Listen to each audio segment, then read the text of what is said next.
Olá, mais uma vez estamos aqui para dar continuidade ao nosso programa Nisto Cremos, as grandes verdades da Bíblia. O estudo de hoje será a experiência da salvação. Nosso tema de hoje constitui a própria essência da mensagem da Bíblia, a salvação. Podemos afirmar de forma simples que a Bíblia contém a fórmula divina para a salvação do pecador que está perdido. Eu convido você para adentrarmos nesse tema tão importante e tão bonito na Palavra de Deus. Me acompanhe.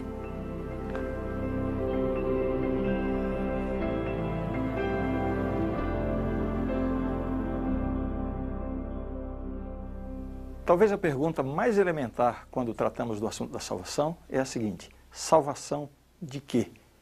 Porque alguém pode simplesmente não estar se sentindo perdido e não sentir nem um pouquinho a necessidade da salvação. Então vamos ver o que a Bíblia fala sobre isso. Romanos 6:23, porque o salário do pecado é a morte, mas o dom gratuito de Deus é a vida eterna em Cristo Jesus nosso Senhor. O salário do pecado é a morte. E não é só isso que a Bíblia diz. Romanos 3:23 diz assim, pois todos pecaram e carecem da glória de Deus. Você percebe qual é a nossa condição? Você consegue perceber qual é a condição do ser humano, de cada ser humano, ao longo de toda a história da humanidade, desde que Adão e Eva cometeram pecado? Desde aquele momento, toda a raça humana foi lançada numa condição de pecadora, e o salário do pecado é a morte. Portanto, naturalmente, todos nós estamos perdidos no que diz respeito a estarmos condenados à morte eterna. Para entendermos bem o assunto da salvação na Bíblia, é necessário sabermos exatamente qual é a nossa condição em relação ao problema do pecado. Primeiro, a nossa culpa pelos pecados cometidos no passado. Todos nós já cometemos pecados na vida. Alguém aí já cometeu algum pecado? Onde é que você está vendo esse vídeo agora?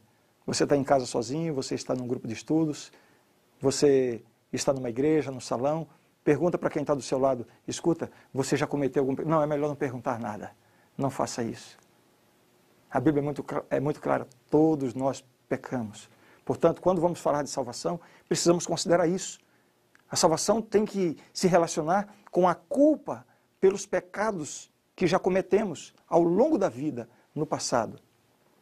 Mas, em segundo lugar, precisamos considerar também a nossa condição presente, ou seja, a nossa condição pecaminosa, a nossa tendência para o pecado, nossas falhas de caráter. Nós somos pecadores não é só porque cometemos pecados no passado. Nós somos pecadores porque temos em nós uma maldade interior, uma tendência natural para o pecado. A salvação que Deus nos oferece abrange esses dois aspectos do pecado em nossa vida. Para você entender melhor, vamos ver da seguinte forma. Vamos ver as dimensões passada, presente e futura da salvação. É isso mesmo. A salvação na Bíblia, ela é apresentada nessas três dimensões. A salvação passada, presente e futura. Como é importante nós entendermos esse assunto. Com relação ao passado, ou seja, o problema da culpa pelos pecados cometidos, Deus nos oferece a justificação. O que é a justificação? Vejam o que diz a Bíblia, Romanos 3:24. Sendo justificados gratuitamente por sua graça, mediante a redenção que há em Cristo Jesus. Justificados gratuitamente por sua graça. Romanos 5:1. Justificados, pois, mediante a fé, temos paz com Deus por meio de nosso Senhor Jesus Cristo. Para termos paz com Deus, é necessário que sejamos justificados. Portanto, na Bíblia, justificação envolve esses aspectos. É uma declaração judicial. Esse termo é um termo dos tribunais que a Bíblia lança a mão.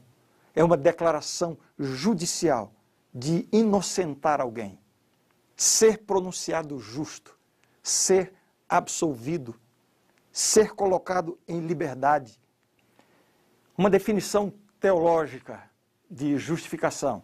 Aqui está.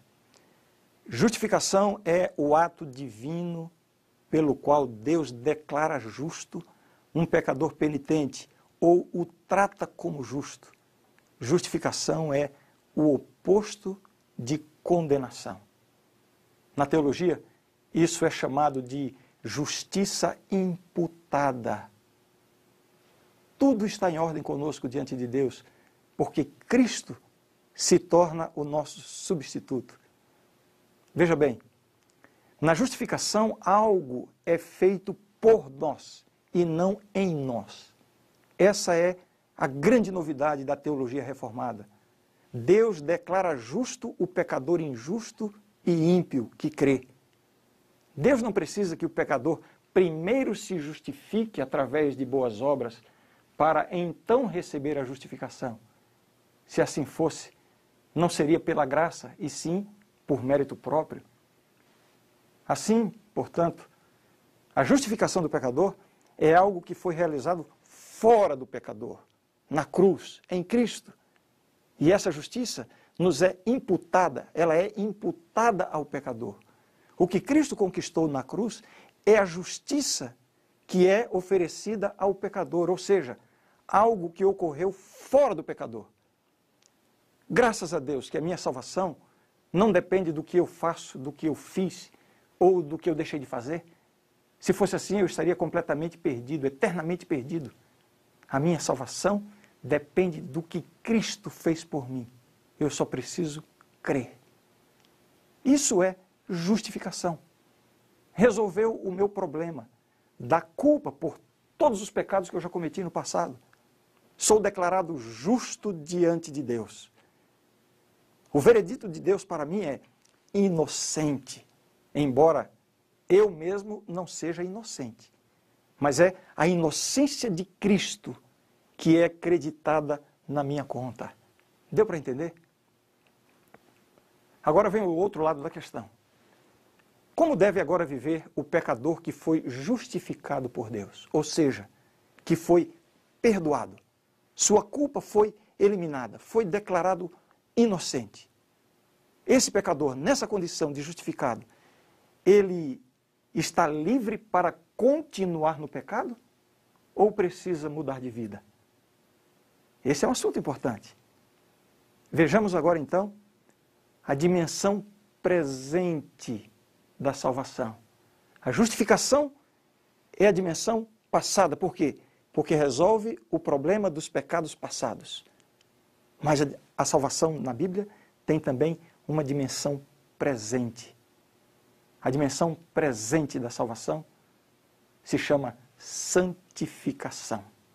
Esta é a dimensão presente. O que é santificação? Vejamos. Santificar, no sentido bíblico, significa separar para uso especial.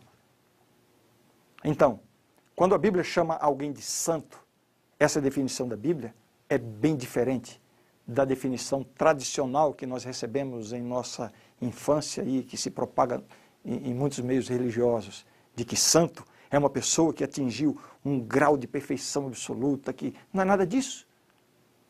Santo na Bíblia é aquela pessoa que se separa pelo poder de Deus para um uso especial, uma pessoa que se dedica a Deus.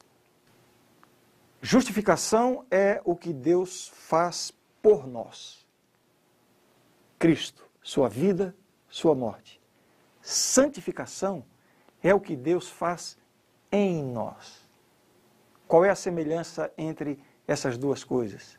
Ambas são dons de Deus ao pecador. Vejam, toda essa explicação que eu estou tentando dar aqui é apenas uma forma didática para a gente entender um processo grandioso, extraordinário que Deus faz na vida do pecador. É uma forma apenas de sistematizar a transformação que Deus opera na nossa vida. Vejamos agora alguns textos da Bíblia que falam sobre santificação. 2 Coríntios 5,17. E assim, se alguém está em Cristo, é nova criatura. As coisas antigas já passaram, eis que se fizeram novas. Vejam, A justificação elimina a culpa pelos pecados cometidos. A pergunta que foi levantada: um pecador perdoado, justificado, salvo em Cristo, ele está livre para continuar pecando ou ele deve agora ter uma nova vida em Cristo? O que a Bíblia diz? Se alguém está em Cristo, é nova criatura. As coisas antigas já passaram, eis que se fizeram novas. É uma nova vida agora. O que mais diz a palavra de Deus? Romanos 6,19, o apóstolo diz assim: falo como homem, por causa da fraqueza da vossa carne. Assim como oferecestes os vossos membros para a escravidão da impureza e da maldade para a maldade, assim oferecei agora os vossos membros para servirem à justiça para a santificação. O pecador que foi justificado, ele entra agora num processo de santificação, uma vida nova. Ele deve agora se colocar nas mãos de Deus para uma vida diferente. Justificação, portanto, não elimina a necessidade de santificação. Porque algumas pessoas pensam assim: eu entreguei o meu coração a Jesus, confessei todos os meus pecados e Ele me justificou. Eu estou perdoado, estou livre, estou perdoado. E volta para continuar vivendo a sua vidinha de pecado. Não. O que a Bíblia diz é que a justificação não elimina, não dispensa a necessidade da santificação. O perdão de Deus possui duas dimensões. Primeiro, nos livra da culpa pelos pecados cometidos. E depois, nos livra do controle do pecado em nossa vida. Algum tempo atrás eu li uma história que conta de uma criança que se aproximou de um poço de lama muito perigoso, uma criança bem pequena. O seu pai percebeu o perigo em que ela estava e a advertiu, dizendo: meu filho, não se aproxime daí, é muito perigoso. E a criança disse: está bem, papai, eu só estou passeando aqui. E o pai, percebendo que a criança estava num perigo muito grande, disse: filho, obedeça ao papai, você promete que vai obedecer? E o filho: eu prometo, papai, que eu vou obedecer, eu não vou me aproximar. E então o pai tirou a atenção. Você sabe como são as crianças, não? Tomada agora pela curiosidade, e parece que a ordem do pai despertou ainda mais a sua curiosidade, ela se aproximou do poço. A história nos diz que ela resvalou e caiu no poço de lama. E agora estava lá dentro, no meio da lama, se debatendo, morrendo, asfixiada. E conseguia ainda soltar alguns gritos. Quando o seu pai percebeu a condição, o que tinha acontecido, foi correndo diante do poço. E localizou o filho e disse: meu filho, você está aí? E a criança: pai, pai. E o pai dizia assim: filho, eu falei para você não se aproximar. A história nos diz que a criança só dizia assim: pai, me perdoa, pai, eu reconheço que eu errei. Pai, eu reconheço que eu desobedeci. Perdoa pela minha desobediência. O pai então olhou e percebeu o arrependimento sincero da criança ali morrendo no meio da lama. Percebeu que estava confessando com toda sinceridade, com o coração realmente arrependido. Aí a história nos conta que o pai disse assim: tá bem, filho, eu vejo que o seu arrependimento é sincero, que você está confessando sinceramente, eu te perdoo. Pode morrer em paz. Qual é o pai que faria uma coisa dessas? Nenhum pai faria uma coisa dessas. O perdão tem que envolver uma libertação. O perdão não é somente tirar a culpa. Olha, você está sem culpa, eu perdoo você. Não é assim que Deus salva o pecador. Deus oferece o perdão, a justificação, a justiça imputada. O pecador está na lama, está imundo. Deus pega a veste nupcial, a justiça de Cristo, e coloca e declara o pecador puro. Só que Deus faz muito mais. Deus agora quer fazer uma transformação na vida do pecador. Vejam o que diz aqui, Colossenses capítulo 1, versos 9 e 10. Por esta razão também nós, desde o dia em que o ouvimos, não cessamos de orar por vós e de pedir que transbordeis de pleno conhecimento da sua vontade, em toda a sabedoria e entendimento espiritual, a fim de viverdes de modo digno do Senhor, para o seu inteiro agrado, frutificando em toda boa obra e crescendo no pleno conhecimento de Deus. É para isso que Deus salva o pecador, o purifica da culpa pelo pecado, mas o liberta do domínio do pecado, lhe dando uma nova vida. E qual é a dimensão futura da salvação? Vejamos, vamos recapitular. Dimensão passada, justificação resolve o problema da culpa pelo pecado, algo que foi feito fora de nós e é imputado ao pecador contrito e arrependido.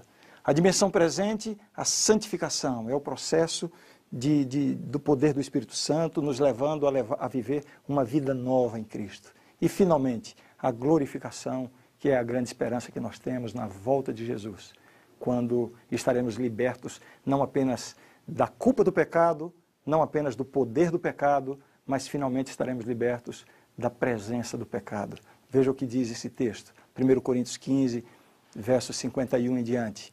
Eis que vos digo um mistério. Nem todos dormiremos, mas transformados seremos todos. Num momento, num abrir e fechar de olhos, ao ressoar da última trombeta, a trombeta soará, os mortos ressuscitarão incorruptíveis e nós seremos transformados. Uma transformação completa. Aí sim, acabou o pecado, acabou o sofrimento. Muito bem. Nessa questão da salvação existe uma questão polêmica. Se a salvação é um dom da graça de Deus, alcançado pela fé em Cristo, é necessário praticar boas obras? É necessário para o cristão obedecer aos mandamentos de Deus? Bem, eu quero reforçar o que há de mais importante nesse tema da salvação. Veja bem, é unicamente pela graça de Deus que o pecador pode alcançar a salvação.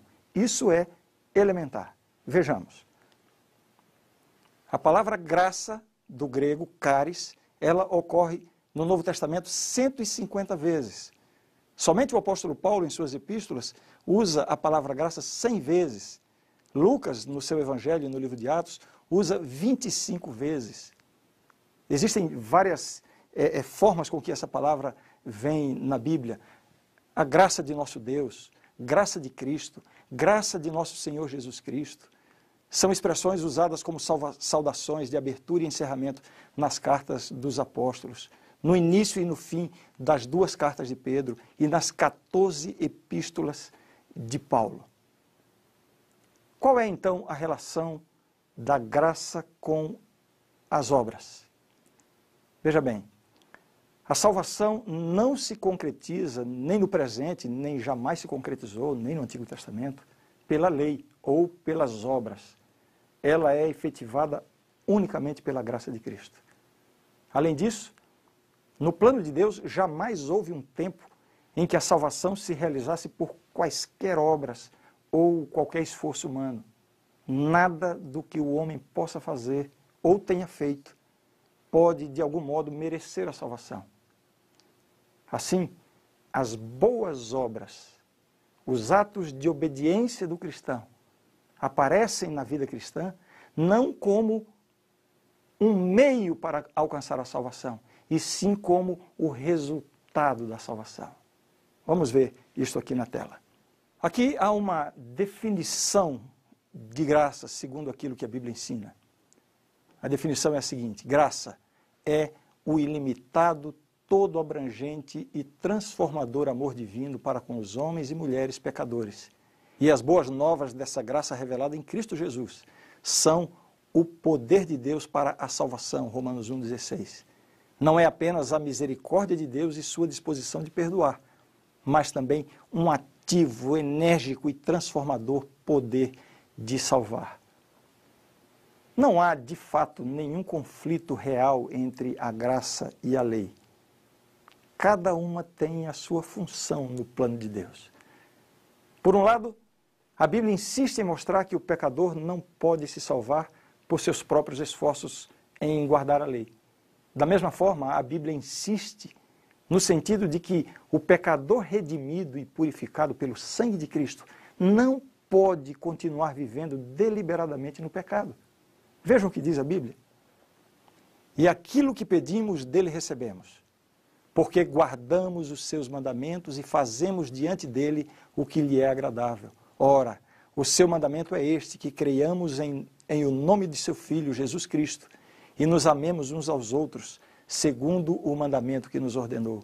E aquele que guarda os seus mandamentos permanece em Deus, e Deus nele.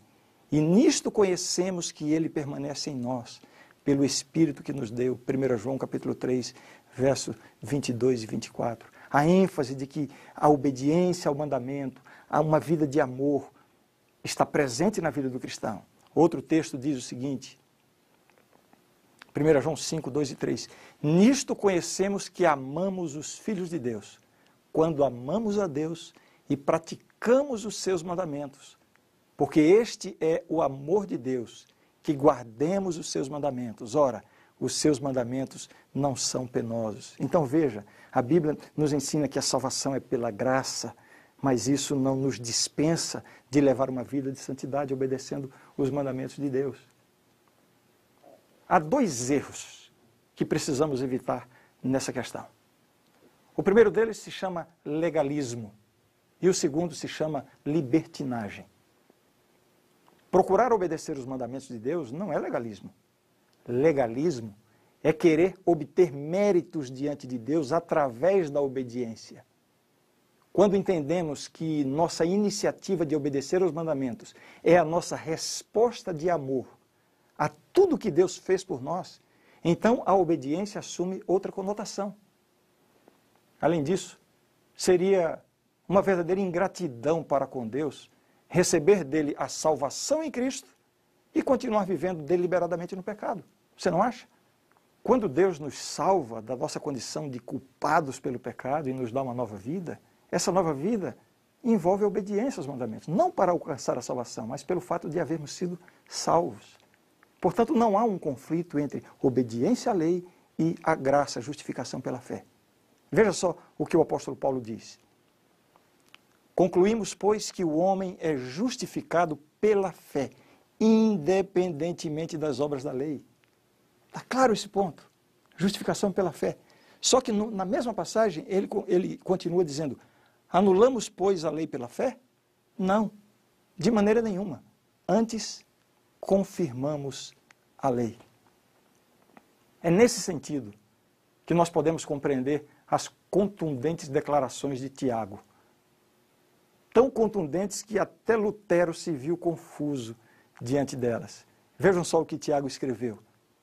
Assim também a fé, se não tiver obras, por si só está morta.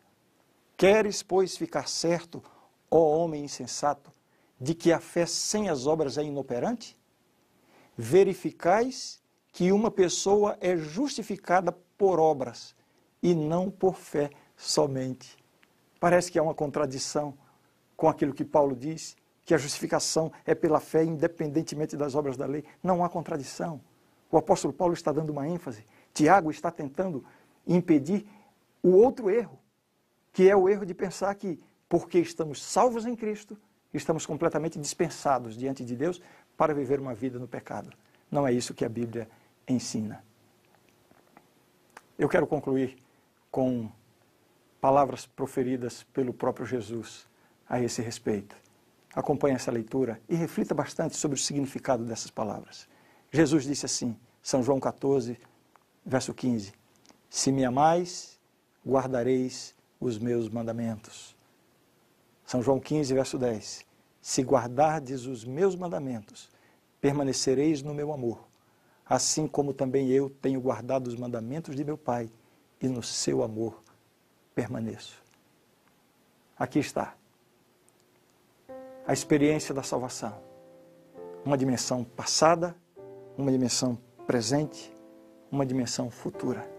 Para o passado, a justificação. Para o presente, a santificação. Para o futuro, a glorificação. Repito, esta é apenas uma forma didática de explicar o processo. Esse processo ele acontece como um todo na vida do cristão. A nossa resposta a Deus pelo dom da salvação, que é uma oferta inteiramente dele, que vem pela graça, mediante a fé, a nossa resposta só deve ser uma: Senhor, eu quero que a minha vida esteja em tuas mãos. Eu me coloco em tuas mãos para que a minha vida sirva para honrar e glorificar o teu nome. É isso que Deus quer fazer por mim e por você.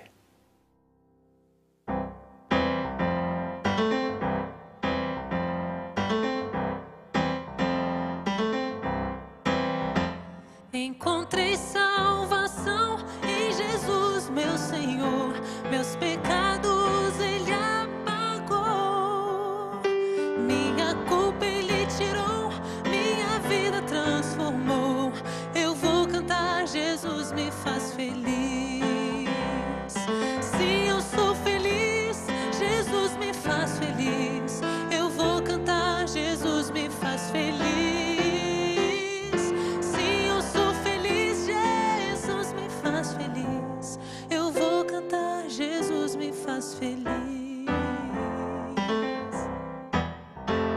Encontrei salvação em Jesus, meu Senhor.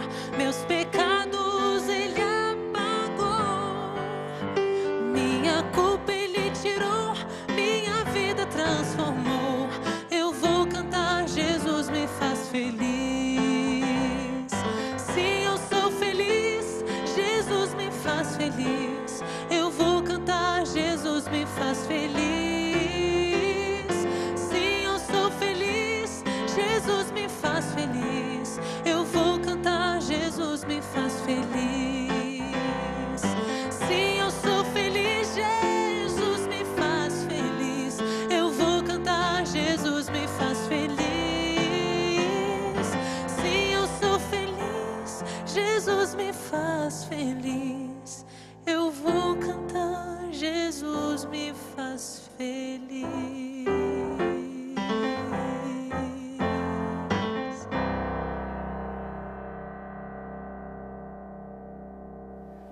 A grande verdade do estudo de hoje é esta. Em infinito amor e misericórdia, Deus fez com que Cristo, que não conheceu pecado, se tornasse pecado por nós, para que nele fôssemos feitos justiça de Deus.